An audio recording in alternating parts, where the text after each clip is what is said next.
नमस्कार and welcome back to the channel. तो हम अपने टॉपिक पे वापस आते हैं, वो जिस clinical examination of nervous system. हमने बहुत सारी वीडियोस इस पे कर चुके हैं जिसमें हम बेसिक कॉन्सेप्ट्स और क्लिनिकल एग्जामिनेशन बहुत सारा कवर कर चुके हैं नर्वस सिस्टम का, और बहुत सारा अभी और भी रहता है। सो हमारी जो इस पूरे में रेफरेंस बुक रही है वो basically Hutchison's clinical methods 21st edition की रेफरेंस बुक रही है। और साथ साथ जो अभी हम टॉपिक कवर कर रहे हैं वो स्पीच एंड लैंग्वेज है, जिसमें हम काफ़ी सब topic such as dysarthria, aphasia, assessment of spoken speech already cover कर चुके हैं, जिनकी लिंक्स आप नीचे जाके देख सकते हैं। आज का जो टॉपिक है वो जो सब स्पीच एंड लैंग्वेज के अंदर ही सब टॉपिक है, assessment of written language, because it is important to judge the speech and language of the patient in different parts such as reading skills, writing skills, comprehending skills, verbal skills। तो उसके लिए अलग अलग हमें assessment करने होते हैं। तो असेसमेंट ऑफ रिटन लैंग्वेज में रीडिंग एंड राइटिंग टेस्ट जो है इंपॉर्टेंट पार्ट प्ले करते हैं in assessment of aphasia. Reading में हमें रीडिंग अलाउड टेस्ट देनी चाहिए, क्योंकि जब पेशेंट जो है ज़ोर ज़ोर से बोलता है तो उसकी visual comprehension of the language and spoken speech भी असेस हो पाती है। Visual comprehension basically ability to understand and interpret information conveyed through images and visual actions, यानी जो आप विजुअल्स उसको दिखा रहे हैं, क्या पेशेंट उन्हें समझ पा रहा है, उसके बाद क्या इंटरप्रेट कर पा रहा है, और फिर क्या वो कन्वे कर पा रहा है कि हाँ ये इसमें दिया रहा है। तो 2-3 स्टेजेस में जो इन्फॉर्मेशन उसने देखी फिर गई। और ये ध्यान रखना है विजुअल देने के उसमें कि पेशेंट की जो है आई साइट ठीक है, ब्लाइंडनेस तो नहीं है। अगर स्पेक्टिकल्स की ज़रूरत है तो वो पहने हुए हैं, तो ये ध्यान रखना है। तो वो देख पा रहा है, फिर देख के इन्फॉर्मेशन उसके ब्रेन तक जा रही है, फिर वो इंटरप्रेट ढंग से कर पा रहा है, फिर वो आपको वापस कन्वे कर पा रहा है। तो ये स्टेजेस में ये जजमेंट होता है। Reading silently test comprehension of language through the visual system. This is best tested by asking the patient to obey simple written commands without reading aloud for। अब ये अलाउड वाला टेस्ट कर लिया हमने विजुअल कॉम्प्रिहेंशन के लिए। उसके बाद हम साइलेंट रीडिंग भी कराएंगे पेशेंट को, क्योंकि हमें उसका जो है बाकी कॉम्प्रिहेंशन ऑफ लैंग्वेज भी टेस्ट करना है। तो पेशेंट को बोलेंगे कि जो बुक में दिया हुआ है ना वो आप एक्शन करके दिखाओ, उसको तेज से मत पढ़ो। जैसे कि touch your nose with your left hand. अब इसको ज़ोर से पढ़ने को ना बोल के उसको बोलेंगे कि जो इसमें दिया हुआ है वो आप करो। तो यदि वो कर पाता है तो मतलब वो ढंग से समझ रहा है, सुन रहा है, कर रहा है। When the patient reads aloud, errors in spoken speech can be readily detected since the intended speech pattern is known from the written material। अब जब तेज तेज पढ़ रहा है तो स्पीच पैटर्न में जो भी उसका एरर हो रहा है या ऑलरेडी एरर बुक में दिया हुआ है वो डिटेक्ट कर पा रहा है या नहीं, ये सब चीज़ें हमें पता चल सकती हैं। उसके बाद disturbances of reading are called dyslexia. Dyslexia में जो अगेन एक तरीके की learning disability that makes it difficult to read, write and spell.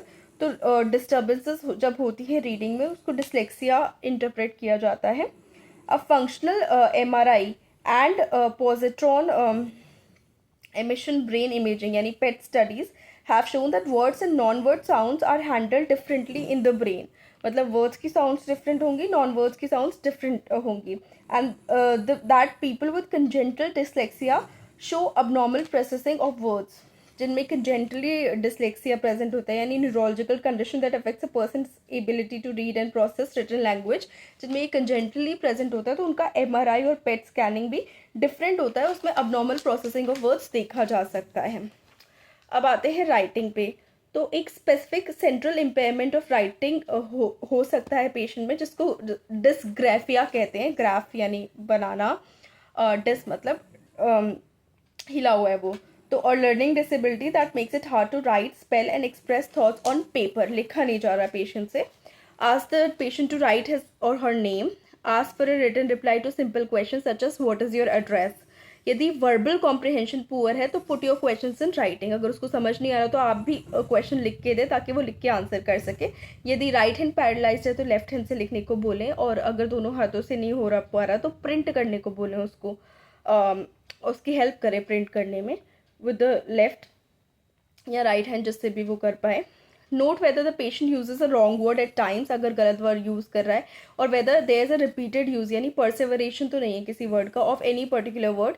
Can the patient write to dictation और कॉपी वर्ड्स एंड सेंटेंसेस, मतलब आप अगर कुछ डिक्टेट कर रहे हैं न्यूज़पेपर में से या किसी से भी, बुक में से भी, तो क्या वो लिख पा रहा है। अगेन इसमें लैंग्वेज बैकग्राउंड पेशेंट का चेक करके, तब उसने बचपन से लिखना सीखा ही नहीं और आप उसको लिखने को बोल दे तो मतलब वो उसने सीखा ही नहीं, उसको आता ही नहीं है ना, तो इसमें आप जज कैसे करेंगे, तो ये भी ध्यान रखना है। और लैंग्वेज कौन सी लिखनी आती है ये भी देखना है। फिर है comprehension of other symbols. Write down simple calculation such as 2+2 4, 2+2 5, 2+2 6। अब पेशेंट को बोलो, पूछो कि कौन सा करेक्ट है, या फिर आप उसको सब्सट्रैक्शन और एडिशन सिंपल करने को भी दे सकते हैं।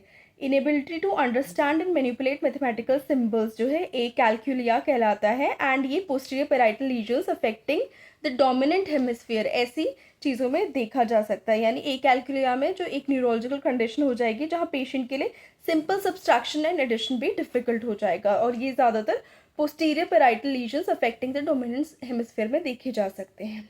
अब आते हैं जेस्चर्स पे। तो बहुत सारे जो एफेसिक पेशेंट्स होते हैं वो जेस्चर अटेम्प्ट करते हैं टू कम्युनिकेट, बट जेस्चरल लैंग्वेज में भी impaired in patients with anterior lesions. Anterior lesions के केसेस में जेस्चरल लैंग्वेज भी नहीं देखी जाएगी या जेस्चरल लैंग्वेज नहीं देखी जाएगी। Furthermore many aphasic patients, especially those with Wernicke's या temporal aphasia or with posterior fluent aphasia, do not fully understand complex gestural instructions. अब gesture में भी आ गया कि gesture समझ में आ रहा है, कितना समझ में आ रहा है, थोड़ा बेसिक समझ में आ रहा है, कॉम्प्लेक्स भी कॉम्प्लेक्स नहीं समझ में आ रहा है, तो इनसे भी हम जज कर सकते हैं कि कौन सा part of the brain is likely to be affected, और ये सारी केस टेकिंग के दौरान करने वाली चीज़ें हैं। So that's it for this video. Next video में हम एप्रेक्सिया जो इसमें आगे दिया हुआ है टॉपिक वो कवर करेंगे। So stay connected, please like the video, share the video and subscribe to the channel, do not forget to hit the bell icon. Thank you so much.